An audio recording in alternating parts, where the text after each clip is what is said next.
Somos capazes de controlar nossas mentes enquanto dormimos? Embora eu seja capaz de estar presente a maior parte das minhas horas de vigília, desde o minuto em que adormeço até o minuto em que acordo, minha mente está tagarelando.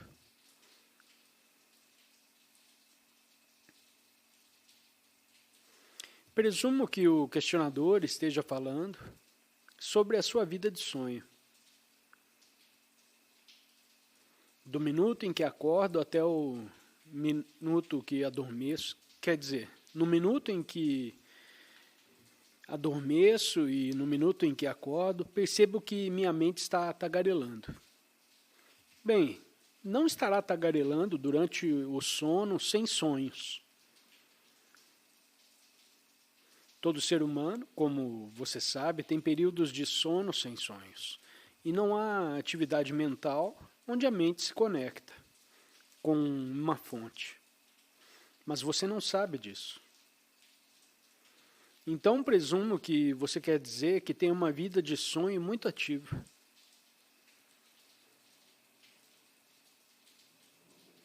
Não há muito que você possa fazer, exceto dormir, com o máximo de presença possível. Portanto, nos últimos 15 minutos, antes de dormir pelo menos, não se envolva em atividades mentais. Televisão, não. Ouvir rádio, não. Nem mesmo ler um livro. Entre no corpo, ou use qualquer outro ponto de acesso para a presença, ou simplesmente entre diretamente na presença. E durma a partir da presença.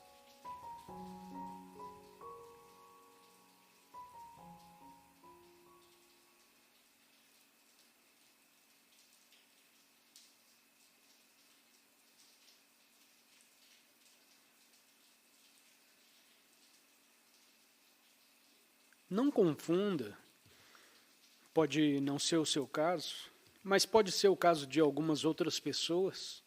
Não confunda suprimir o pensamento com estar presente. Para algumas pessoas que são capazes de suprimir o pensamento, o que requer um esforço, e você fica um pouco contraído quando faz isso. Então, em outras palavras, algumas pessoas podem querer parar de pensar, mas não é uma presença real. Você não pode realmente querer estar presente, não é vontade, não há contração que o acompanhe. E não é mesmo, nem mesmo um esforço. Então, deixe-me apenas demonstrar por que as palavras às vezes não são suficientes. Se você se forçar a parar de pensar, o corpo se contrai um pouco e você está retendo algo e fica tenso e pode até parar de respirar por períodos de tempo. Portanto, se você segurar e parar de respirar por períodos de tempo, poderá parar de pensar enquanto faz isso. Algumas pessoas chamam isso de meditação. E outras a aperfeiçoaram a tal ponto que podem ficar sentadas por 1 ou 2 horas, ali parados.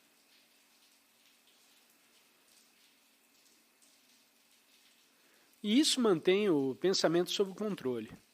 Então, no momento em que você se solta e sai da sua meditação, a mente está muito mais ativa do que antes, porque você estava segurando a tampa de uma chaleira fervendo. Você está segurando a tampa, pressionando, mas a presença real é simplesmente um surgimento natural.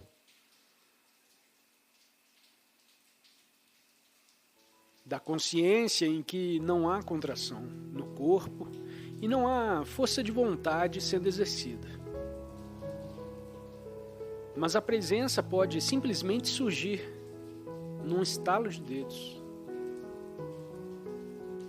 E isso é um estado de abertura. Nesse estágio, os pensamentos tendem a se dissolver rapidamente. Muito diferente do estado de fechamento, no qual você está apertando a tampa.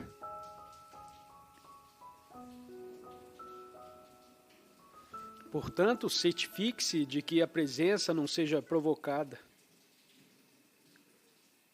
por um ato de vontade, pela força de vontade, esforço da força de vontade, porque isso não é a presença. A presença é poderosa, mas é suave, gentil, aberta.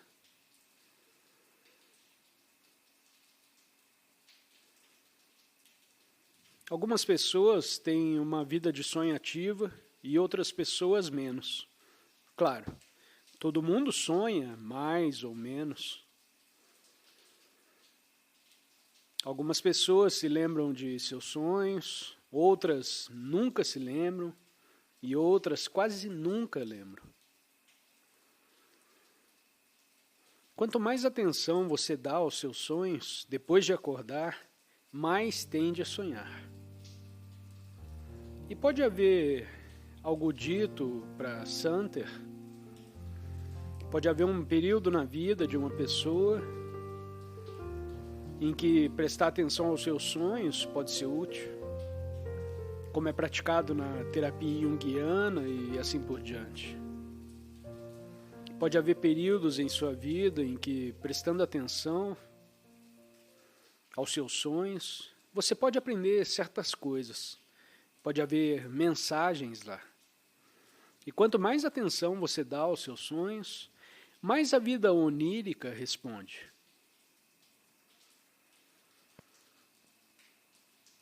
Mas eu acredito que isso é um período na vida de uma pessoa.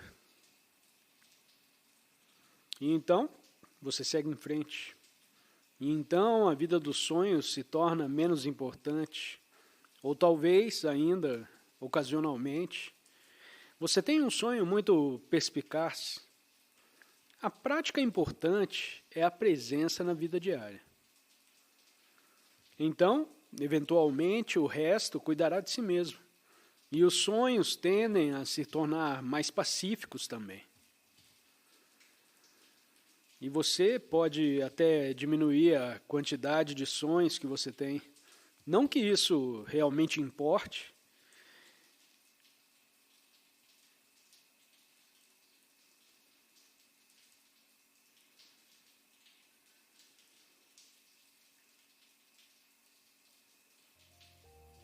Os sonhos são menos necessários para lhe dar insights importantes quando você está presente, porque na presença os insights tendem a vir diretamente para você. Assim você tende a precisar menos do intermediário, de imagens oníricas, porque já está conectado com a fonte de todos os insights e sabedoria.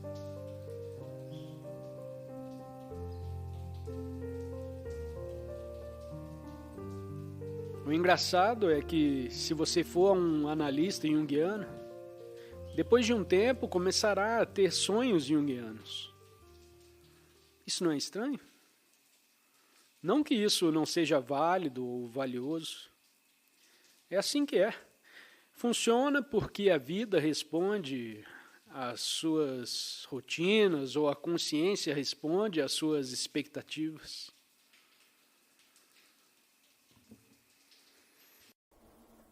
O amor não é seletivo, assim como a luz do sol não é seletiva. Não torna ninguém especial e não é exclusivo. A exclusividade não tem a ver com o amor de Deus, mas com o amor do ego. Entretanto, a intensidade do amor pode variar. Pode haver uma pessoa que atue como um espelho do amor, que você dirige a ela e que o devolva do modo mais claro e mais intenso do que outras. E se essa pessoa sente o mesmo em relação a você, pode-se dizer que as duas têm um relacionamento amoroso. O vínculo que liga as duas pessoas é o mesmo vínculo que nos liga a pessoa sentada ao nosso lado no ônibus, ou a um pássaro, a uma árvore, a uma flor. Só o que diferencia é o grau de intensidade com que sentimos. Mesmo em um relacionamento tido como viciado, podem existir momentos em que alguma coisa mais real se destaca, algo além das necessidades doentias do casal. São momentos em que a sua mente e a do outro cedem por um curto período e o sofrimento do corpo fica temporariamente adormecido. Isso pode acontecer durante uma relação física mais intensa ou quando o casal está presenciando o milagre do nascimento de uma criança, ou na presença da morte, ou quando um dos dois está seriamente doente, ou qualquer coisa que faça a mente perder a força. Nessas ocasiões, o ser, normalmente escondido debaixo da mente, se revela e torna possível o verdadeiro entendimento. O verdadeiro entendimento é uma comunhão, a realização da unidade, que é o amor. Normalmente, esse entendimento desaparece rapidamente. Tão logo a mente e a identificação da mente reaparecem, deixamos de ser quem somos e voltamos a brincar e a representar para satisfazer as necessidades do ego. Voltamos de novo a ser uma mente humana, fingindo ser um humano, interagindo com outra mente e representando um drama chamado amor. Embora possa haver curtos lampejos, o amor não consegue florescer, a menos que estejamos permanentemente livres da identificação com a mente e que a presença seja bastante intensa para dissolver o sofrimento do corpo. Assim, o sofrimento não consegue nos dominar e destruir o amor. Existe uma maneira pela qual você pode usar o sofrimento quando ele aparece. E daí, aceitar aquilo que é no percurso do sofrimento é desistir da resistência. E de repente, esta é uma maneira de encontrar aquilo que está além da forma. Quando você sofre e você, de bom grado, você pode praticar isso se você tiver uma doença ou o que seja. Aceite completamente aquilo que é. Não aceite a idade de doença, a ideia de doença. Eu falei sobre isso antes em algum lugar. Aceite simplesmente o que você sente neste momento. Traga aceitação para isso. O que quer que surja neste momento, isto é o que é. Isto liberta você do mundo da forma. Se você aceitar a forma por completo, isto liberta você da forma. Isso é um milagre. Se você não aceitar a forma desse momento, você é pego pela armadilha do movimento de reação. O que significa que você está mais preso ainda à forma. Então, entrega significa aceitar o que quer que surja.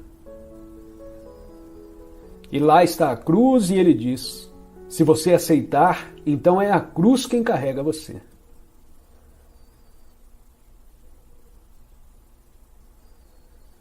Não é mais você quem carrega a cruz.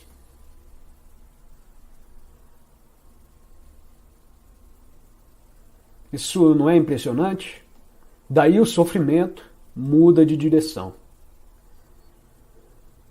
E de repente se torna uma abertura para o reino do transcendente.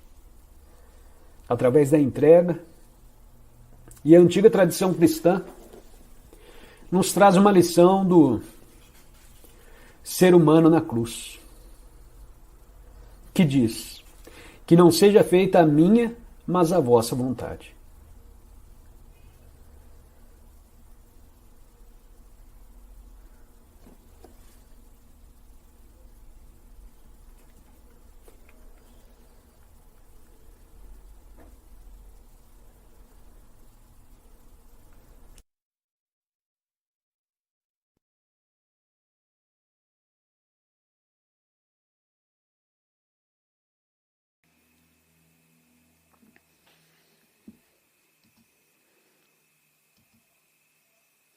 no reino dos céus.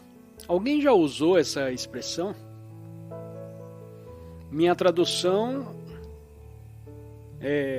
de reino é dimensão. Céu, o céu é o espaço. Então, quando Jesus falou sobre o reino dos céus, ele estava apontando para algo no mundo percebido pelos sentidos, a fim de fazer com que as pessoas sentissem o que ele estava falando no nível interior. Então ele escolheu o céu, porque é a coisa mais espaçosa que existe. E o céu é talvez a única coisa nessa dimensão da percepção sensorial, a única coisa que você pode ver que não é uma coisa. Porque o céu não existe como céu. Não existe céu. Você nunca pode tocá-lo ou estar nele. Ou se você subir em um foguete, você passará por uma nuvem, mas você nunca pode dizer, bom, agora eu estou no céu, porque simplesmente não há céu. É apenas uma maneira pela qual percebemos o espaço. Então ele usou essa analogia para apontar para algo dentro de você, a dimensão da amplidão, o reino dos céus. A dimensão da amplidão que está dentro de você, que é consciência, pura consciência, essa é a única coisa, a coisa mais importante, disse ele, a coisa mais importante com a qual você deve se preocupar. Encontre isso dentro de você e todo o resto se resolverá. É uma tradução livre do que ele disse. Todo o resto se encaixará. Apenas sua tarefa principal aqui, como ser humano, é encontrar essa dimensão de consciência em você. Então, você cumpriu sua tarefa como ser humano. Não que necessariamente a sua vida vai chegar ao fim, porque você pode então estar aqui em uma capacidade muito mais benéfica, porque algo mais se expressa através de você, não mais o ego, a identidade limitada do ego, e pode falar e agir e fazer ou apenas emanar através de você para esse mundo. Você se torna uma expressão da dimensão transcendente. Não uso a palavra Deus com muita frequência porque ela é enganosa. Em primeiro lugar, porque tem sido mal compreendida e mal utilizada ao longo de tantos séculos.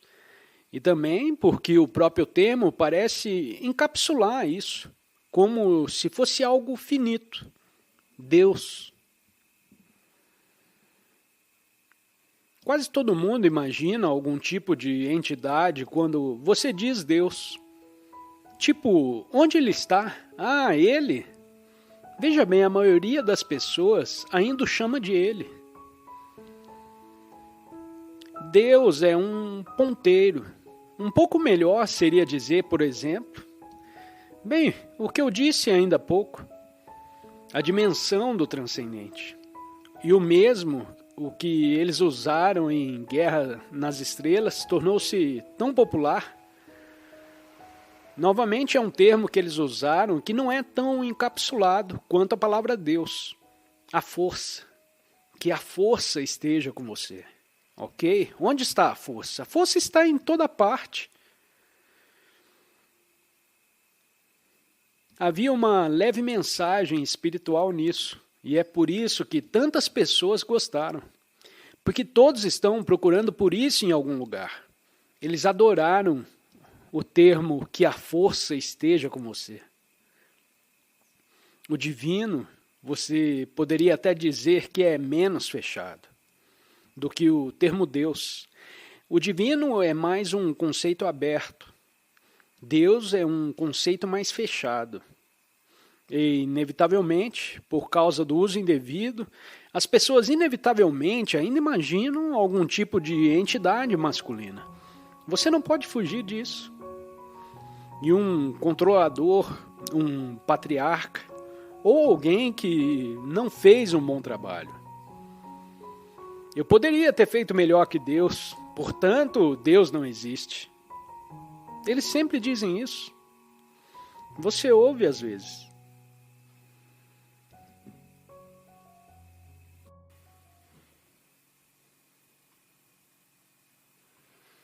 Para que você não lute contra os pensamentos, você os reconhece como inúteis e que não os quer.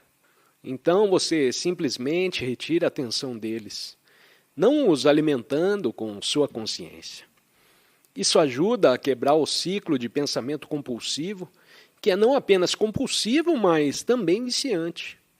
Um dos maiores vícios que a maioria dos humanos, provavelmente no planeta, é o vício em pensar demais.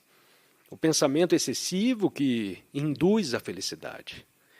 Talvez você não acredite nisso, mas quantos milhões de pessoas tornam suas vidas miseráveis por meio de milhões de pensamentos profundamente negativos, desnecessários, viciantes e destrutivos? É uma quantidade enorme de inconsciência sendo gerada. Não apenas as pessoas fazem isso consigo mesmas, mas quando você está profundamente identificado com o pensamento obsessivo e negativo, isso também influencia a maneira como você age. Se habitualmente os pensamentos que passam pela sua cabeça são destrutivos e você tem inimigos mentais com os quais está lutando, sem perceber que seu maior inimigo vive entre suas duas orelhas. Então você acaba tendo inimigos reais na vida. Assim você exterioriza isso, e isso se torna o mundo que você cria, tornando-se um filtro através do qual você experimenta a chamada realidade, que acaba se tornando a sua realidade. E não é uma realidade agradável. Agora, se imaginarmos milhões de pessoas vivendo em tal estado inconsciente, elas criam sua realidade coletiva.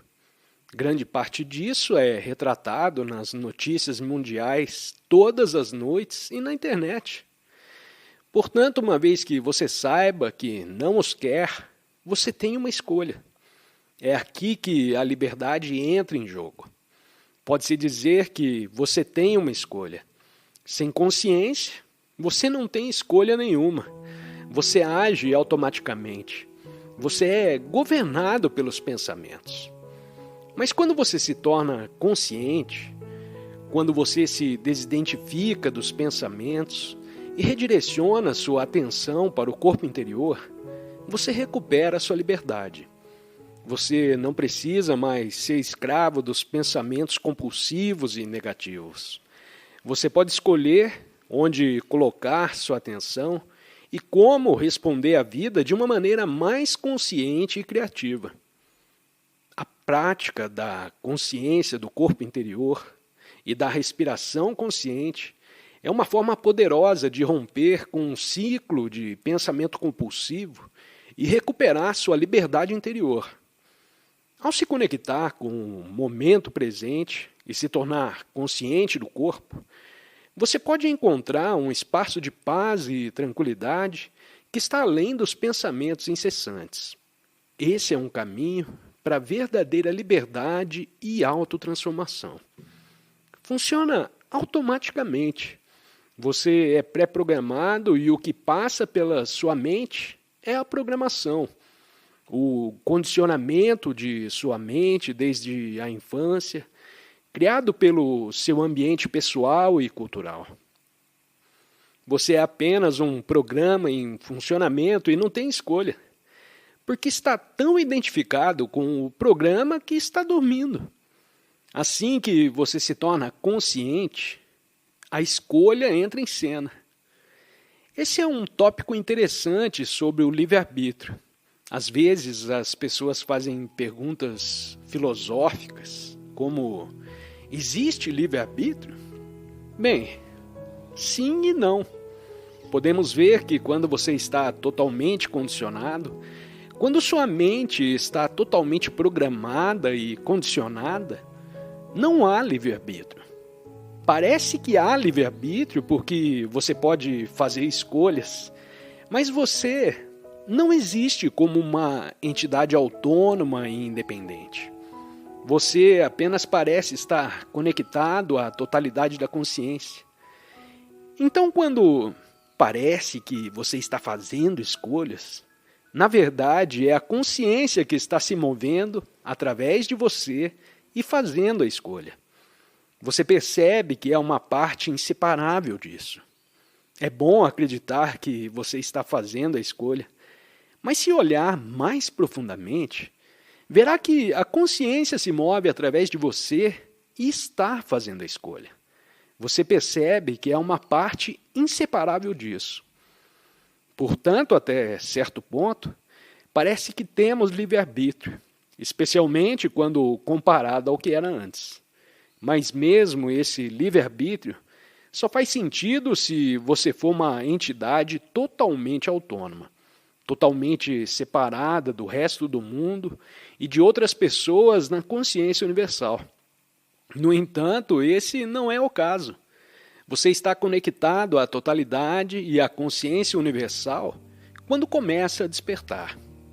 Então há uma inteligência que é maior do que o conhecimento acumulado da mente.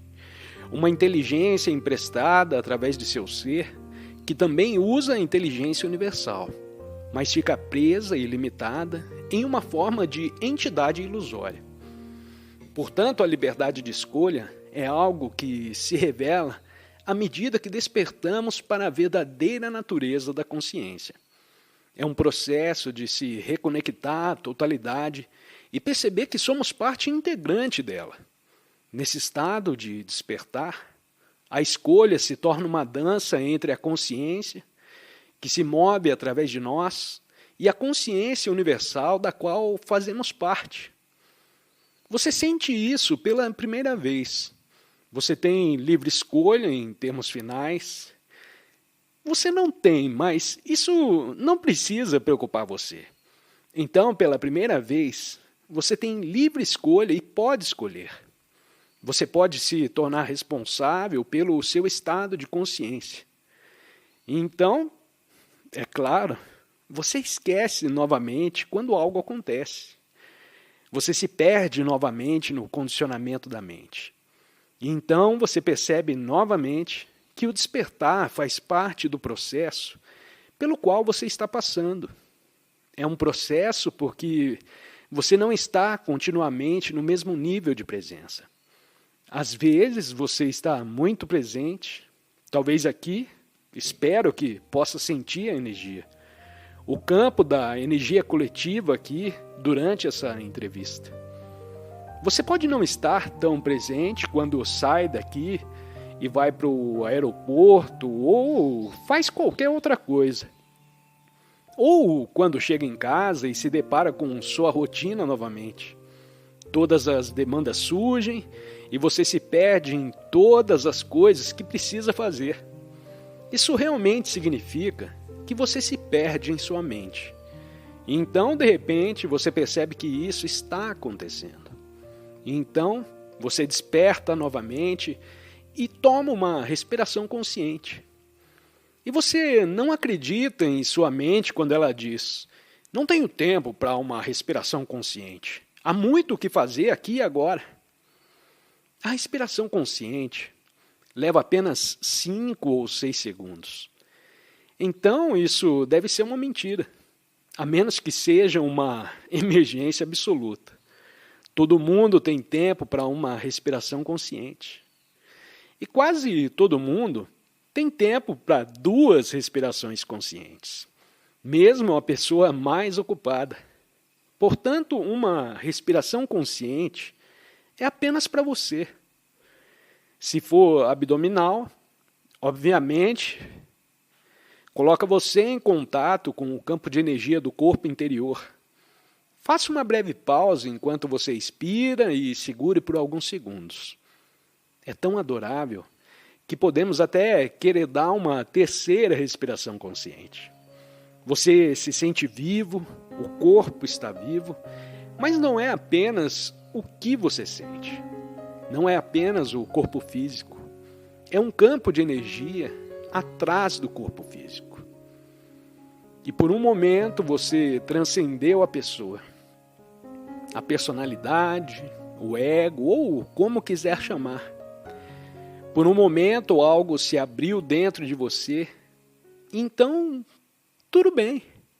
Qual é a próxima coisa que você tem que fazer? Isso é ser e fazer, mas um pouco disso permanece com você por um tempo.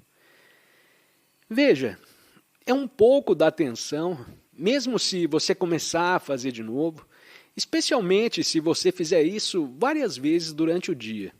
2 ou 3 respirações conscientes. Isso faz uma enorme diferença em sua vida. E gradualmente você aprende a não se perder completamente nas atividades, seja o que for que você faça. Assim você pode estar lá e ainda um pouco de consciência, um pouco de quietude, um pouco de descanso, um ponto de poder dentro de você que não é perturbado por nada que acontece lá fora. Então você ainda pode fazer as coisas e você as faz de forma mais inteligente, porque isso conecta você à inteligência universal, e isso também é a semente da fonte da criatividade.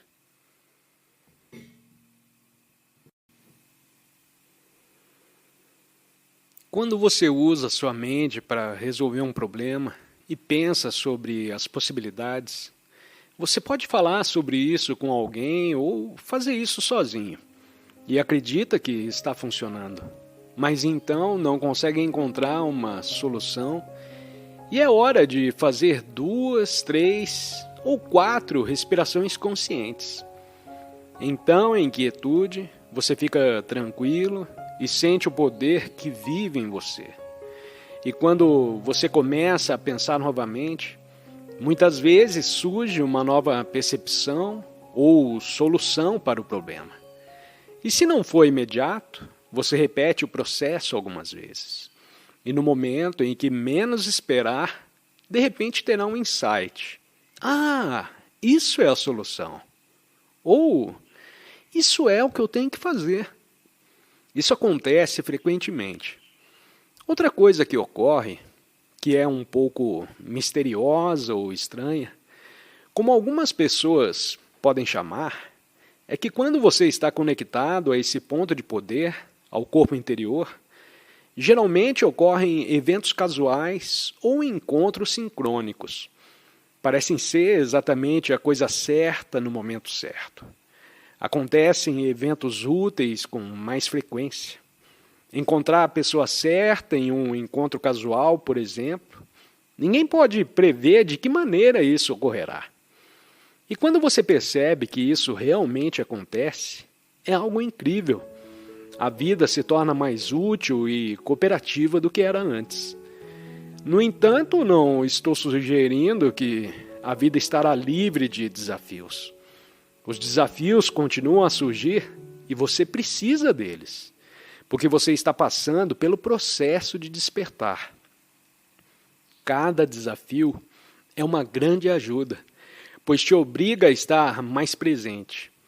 E você começará a reconhecer os desafios como oportunidades para estar mais presente. Assim você aumenta a sua luz interior. De repente pode haver um terremoto e tudo ao seu redor desmorona, mas você permanece presente. Ou talvez seja uma situação em que você precise enfrentar a sua própria morte em vez de um terremoto. A consciência da morte é uma experiência maravilhosa. Já falamos sobre isso antes, sobre morrer antes de morrer. Sempre que você se desidentifica com o ego, com a mente egóica, é uma espécie de morte. E embora possa ser doloroso se você resistir, é uma boa morte. Quando a vida está te levando a experimentar a morte do ego, pode ser bastante doloroso, mas também é benéfico. Nesse processo, você está se desprendendo das limitações e das ilusões do ego, transcendendo a identificação com a mente e encontrando a sua verdadeira essência. É uma transformação profunda, um renascimento interior. Ao deixar de lado a fixação no eu separado, você se abre para uma consciência mais ampla, conectada à totalidade. E nesse estado de desapego, você descobre uma liberdade e uma plenitude que vão além das limitações do ego. É importante lembrar que esse processo de morte do ego não é um evento único, mas sim um contínuo despertar. A cada momento você tem a oportunidade de se liberar das amarras do ego e viver a partir de um espaço de presença e consciência mais elevados. Essa jornada pode ser desafiadora, mas também é recompensadora. À medida que você se torna mais consciente e desperto, a vida se torna mais significativa. Os relacionamentos se tornam mais autênticos e o sentido de conexão com o todo se aprofunda. Portanto, abrace essa morte do ego como parte do seu processo de despertar. Reconheça a importância da morte do ego como uma oportunidade para crescer, se transformar e viver uma vida mais plena e consciente.